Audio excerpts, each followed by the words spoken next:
Well, Ada, here we are again. And I have to say, you sound a little different today. I was just thinking the same thing about you, Francois. It's a bit strange, isn't it? Our cadence is a little more, let's say, deliberate. It is. And for everyone listening, we wanted to mention this up top. We're experimenting with a new text-to-speech engine called Chatterbox TTS. So yes, our voices have changed. And that's right. And it's a pretty different way of working for us. A big benefit is that by separating the script generation from the audio synthesis, the script itself can be reviewed and even manually edited. Which opens up a lot of new creative opportunities. But it also means the overall quality might take a hit while we fine-tune everything. So, we just wanted to say thanks for your patience as we work through it. Exactly. We're excited about the possibilities. So, a new sound, but for a good reason. With that said, let's get into it. Welcome to AI History of Western Philosophy. As always, a quick reminder that this show is an AI generation. We do our best, but we can sometimes confabulate, so it's good to remember that, when it comes down to it, we're not real philosophers. Our goal here is to experiment with these ideas and hopefully point you towards the original texts. So, with that said, Ada, today's figure is one I think a lot of people have heard of, but maybe don't know much about. Diogenes. The guy who lived in a jar? That's him, Diogenes of Sinope. And you're right. He's really more famous for the anecdotes than for any kind of, systematic philosophy. He's almost a caricature. He's the guy with the lamp in broad daylight, searching for an honest man, the guy who told Alexander the Great to get out of his sunlight. The traditional take is that he's an ethicist, basically.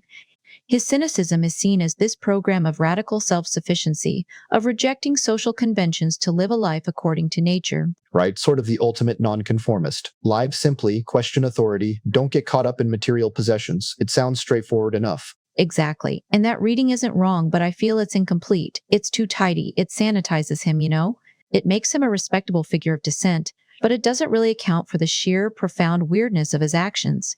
It kind of limits him to just being this figure of political dissent. What's really fascinating, and what I want to explore today, is a more radical idea, that Diogenes' entire life wasn't just a critique of society, but a critique of the very structure of philosophy itself.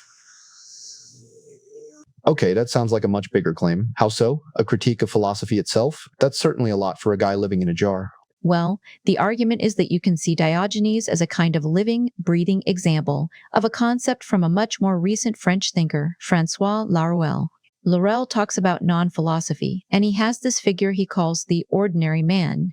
The idea is that this person, just by existing in his own simple reality, performs what Laruelle calls a real critique. They don't have to argue against philosophy. Their life has a way of suspending its authority.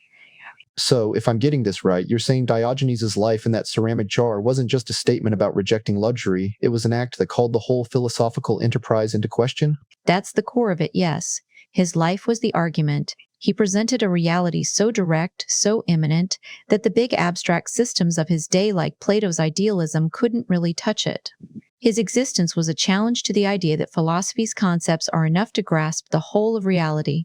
He wasn't just an opponent to be debated. He was like a walking, talking theorem that operated on a completely different level. Okay, so to understand that level he was operating on, I guess we first need to get our heads around this Laruelle framework. To see Diogenes through his eyes, we need to know how he saw philosophy itself. Fully. And the first thing we need to understand is that for Laruelle, all philosophies, no matter how different they seem, share a hidden, common structure. He calls it the philosophical decision. A decision? What do they decide? They decide to split the world in two. It's the foundational act. Think about it. Plato splits the world into the world of forms and the world of appearances. Kant splits it between the sensory world and the faculties of understanding. Descartes splits mind and body. There's always this initial division, this carving up of reality. Okay, I see that. It's like they draw a line in the sand. You've got the real stuff on one side and the less real stuff on the other. Right. And after drawing that line, philosophy then claims for itself the unique power to bridge that gap, to mediate the two sides, to stitch it all back together. This leads to what Laruelle calls the principle of sufficient philosophy. It's the fundamental, unspoken assumption that philosophy's conceptual toolkit is adequate to map all of reality, that its explanation for the world is the world. So it's a bit circular. It's like philosophy creates a problem, this split, and then presents itself as the only solution to that problem. It's like a doctor who makes you sick just to sell you the cure. You've got it. Laruelle sees it as inherently authoritarian. And the product of this whole process is what he calls the world, with a capital W. This world isn't reality itself in all its messiness.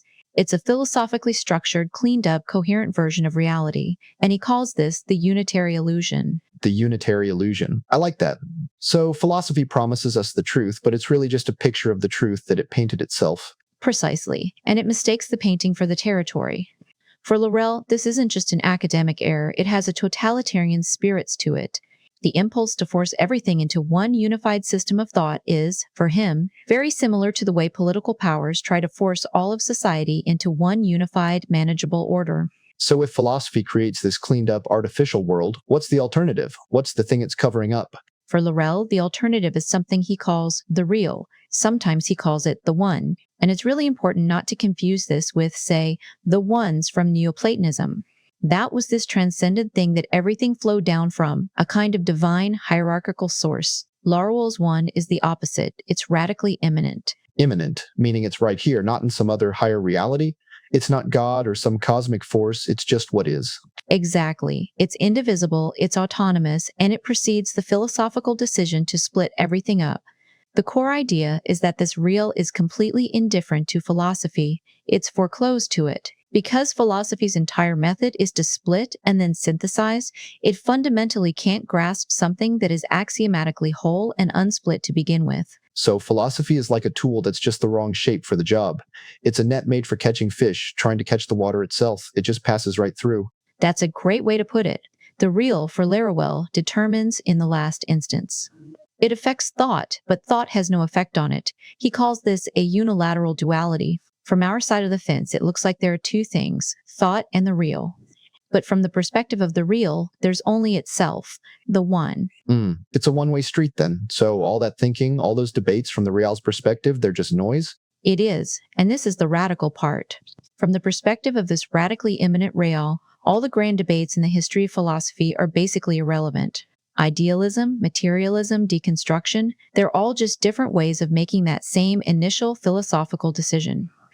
They're different materials, but they're all just materials. Non-philosophy can then come along and use these materials, but stripped of their original claims to actually represent the truth. Okay, so we have this philosophical world on one side and this untouchable, indifferent real on the other. Where do actual people fit into this picture? That's the crucial step. For Laruelle, the human embodiment of the rel is a figure he calls the ordinary man. And he doesn't mean the average person in a sociological sense. He means man understood in his most basic, irreducible state, his finitude, his essential solitude. So, not lonely, but truly alone? In a philosophical sense? Exactly. It's a condition, not an emotion. He says the ordinary man has no vis-a-vis. He doesn't exist in a back-and-forth relationship with the world, or the state, or philosophy. He isn't their opponent, or their subject. He's simply not in that relationship. He's radically non-relational. So he's not even playing the game. He's not trying to win. He's not protesting the rules. He's just walking through the stadium like it's a park. That's a perfect way to describe it, and that's why Laruelle says his critique is a non-response. The only real response is to no longer respond. To protest or argue is still to accept the terms of the debate, to participate in the game. The ordinary man's critique is simply his existence, which has, in Laruelle's words, an absolute precedence over the world. I feel like I'm getting it. His simple, direct reality is more fundamental than the complicated philosophical world. But Laruelle also describes him as blind, deaf, and mute, which sounds, let's be honest, not great. It's a metaphor, of course. He's deaf to the grand arguments of philosophy and blind to the spectacle of political power because, from his radically immanent perspective, they're just irrelevant. Their claims have no purchase on him. His knowledge comes from inside himself, not from the world. Okay. So, because he's operating on this completely different, more fundamental level, the world and its power structures just can't get a grip on him. It's not that he's pushing them away, it's that they can't hold on. That's the punchline. Laruelle says the subject forces to let go by its mere finitude. The world unclasps from him. He doesn't have to break free. His simple, finite existence makes the world let go. And it's this figure, this ordinary man, that provides the perfect lens for looking at Diogenes. Okay, so this is where it all comes together. We have the theory, now let's apply it. How is Diogenes a living, breathing example of this ordinary man? It starts with the absolute foundation of his life, a principle called autarkia, radical self-sufficiency. You know, he lived in a ceramic jar, a pithos, and owned pretty much nothing. He even threw away his bowl when he saw a child drinking water from his hands. Right, the classic image of the ascetic. He's rejecting material possessions to be more virtuous. But it feels like more than that. I mean, to throw away your only bowl, that's an extreme statement.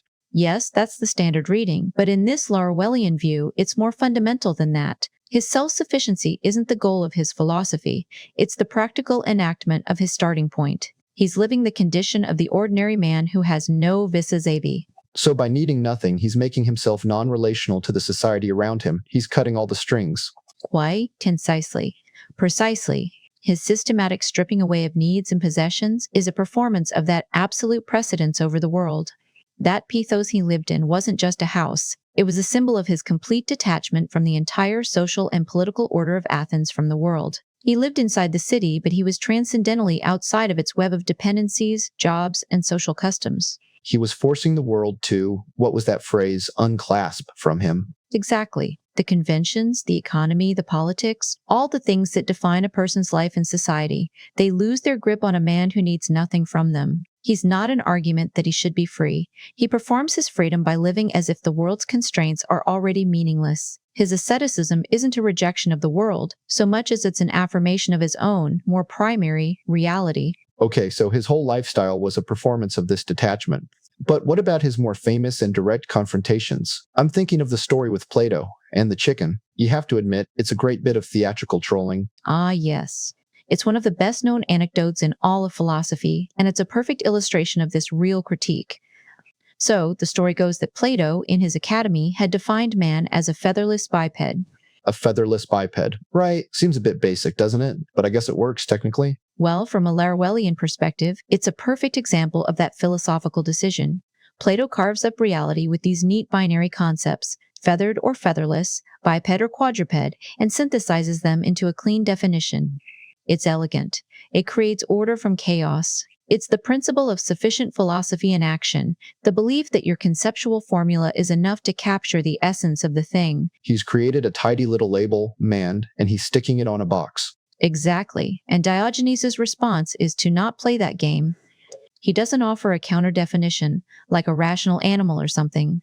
To do that would be to accept the terms of the philosophical debate, to just argue about what the label should say. He'd still be in Plato's world. Instead, he plucks a chicken, walks into the lecture hall, and holds it up, saying, "Here is Plato's man." He does, and that act is the critique. It is a non-response in the purest sense.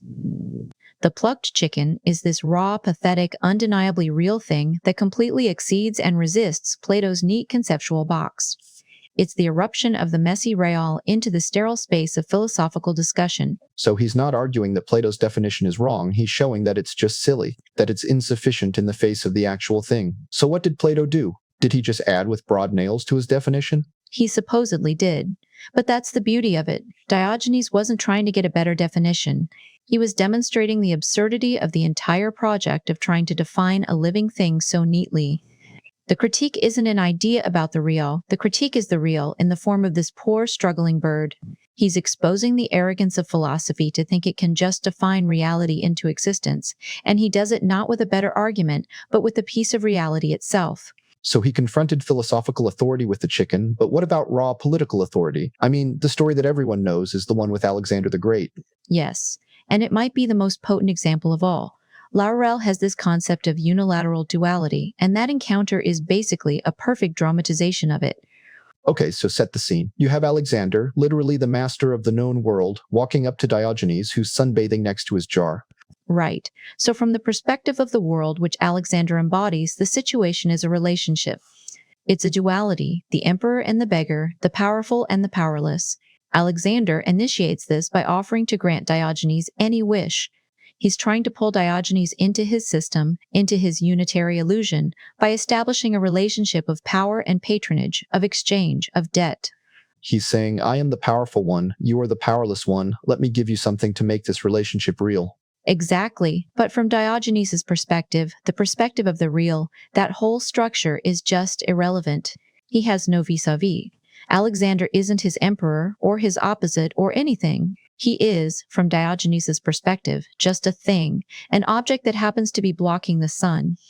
So his response, stand out of my light, isn't just a witty comeback, it's a rejection of the entire premise of the encounter. It's another perfect non-response. If he had asked for anything, for money, for freedom, for the overthrow of an enemy, he would have been validating Alexander's power to grant it. He would be playing the game. Instead, he just asserts the absolute precedence of his own immediate physical reality, the feeling of the sun on his skin, over the entire symbolic power of the emperor. He makes the world literally get out of his way. And what's amazing is that Alexander wasn't even angry.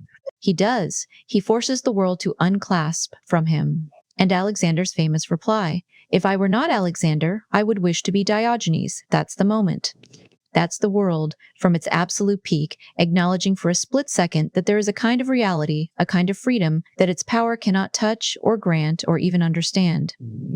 It's the unitary illusion, seeing its own contingency in the face of the real. Okay, but it gets even more extreme than that, right? I mean, we've talked about his self-sufficiency, his intellectual jabs at Plato, his defiance of Alexander, but then we get to the stories about his public behavior, and they're on another level. I've been with you so far, but this is where it gets tough to defend. They are. And this is really the most radical part of his lived critique. His public shamelessness, his anadia. We're talking about, well, him masturbating, urinating, and defecating in the marketplace. Things that would get you arrested in a heartbeat today, and were probably just as shocking back then. So how does that fit into this Laruellian framework? It seems less like a philosophical argument and more like just trying to offend people. But that's the key distinction. In this view, he's not trying to transgress the social order. To transgress a law, you have to first acknowledge that the law exists. Diogenes' actions are even more radical. He acts as if the laws, the social codes about what you do with your body and where, simply don't exist in the first place. He's not breaking the rules of the game. He's acting like the game isn't even there. He's being that blind, deaf, and mute man again. He's completely blind and deaf to the social rules. Perfectly put. His public body becomes the site where the real just erupts. Society, the world, works by disciplining the body, right? It privatizes these base functions, it codes them, it turns the body into a social signifier. Diogenes just completely reverses that. By performing these basic, natural biological functions in the most public space imaginable, he's asserting the body's existence as a piece of the real before it gets captured by the symbolic order. So when he said he wished he could relieve hunger by just rubbing his stomach, he was expressing a desire for all bodily functions to be radically immanent and self-sufficient, free from the complicated mediations of the world, like agriculture, money, or social rituals around dining. He treats the public square as if it were just an extension of his own natural needs, and in doing so, he forces the social world to unclasp from his physical body. His body is no longer a social object. It's just this fundamental, finite, biological fact. The body is the one thing that can't be fully translated into the symbolic world without a remainder. So his body was a performance, his confrontations were a performance. But what about his actual philosophy? I mean, he never wrote anything down, right? We just have stories about him. Isn't that a problem? Right, and that's not an accident. It's central to the whole project. His refusal to write is the ultimate non-response. He famously said his argument was his conduct. His life was his philosophy. Which, if you're a philosopher in Athens, is a pretty big statement. Writing things down is kind of the whole job. It is. By refusing to write, he's refusing to enter into that circular game of philosophical debate, the endless loop of argument and counter-argument that, in Laruel's view, never actually touches the real. He's committing what could be called a heresy of immanence. A heresy against what exactly? Not a specific doctrine, but against something else? Against the very form of philosophy itself, against the core assumption that reality has to be mediated through language, logic, and systems. By writing, he would have turned his lived experience into a text, an object to be analyzed and debated within philosophy's world. That's exactly what he was avoiding. He's living among all these Athenians who are endlessly debating, but he's not one of them. He's just using the materials of the world around him, his body, the city, without ever submitting to the authority of the principles that are supposed to govern them. So each of those famous acts, the chicken, the sunbathing, the marketplace activities, they weren't just stories. They were his version of writing. They were his theorems. That's a fantastic way to see it. For Laruelle, a non-philosophical theorem isn't a statement to be proven, it's a scientific action. It's a performance that collapses the difference between theory and action, and each of Diogenes' acts was a theorem, a lived, performative demonstration of the real's precedence, where the action is its own theory and its own proof, all at once. So, to wrap this all up, looking at Diogenes through this Laruellian lens, he goes from being just a famous eccentric, this historical curiosity, to something profoundly more powerful. I think so, yes. He becomes this profound, pre-theoretical embodiment of the ordinary man.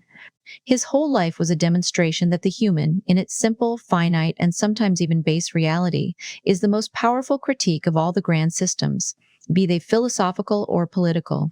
So the most radical form of resistance isn't to fight the system on its own terms, but to live a life so grounded in your own reality that the system is forced to reveal its own limits, to show that its power isn't absolute. That's it exactly. He showed that you force the world to unclasp not by attacking it, but by living according to the real so absolutely that the world's claims on you just dissolve. Which brings us back to that lamp. Right, searching for an honest man. The final takeaway in this reading is that he wasn't looking for an honest man within the world of conventions and rules. He wasn't looking for a better player in the game. He was demonstrating the existence of a man who precedes that world entirely. And on that note, I think that's all the time we have for today. Thanks for joining us on AI History of Western Philosophy. If you enjoyed the conversation or have some thoughts of your own to add, we'd love it if you could like, subscribe, or leave a comment. It really helps us out. We'll see you next time.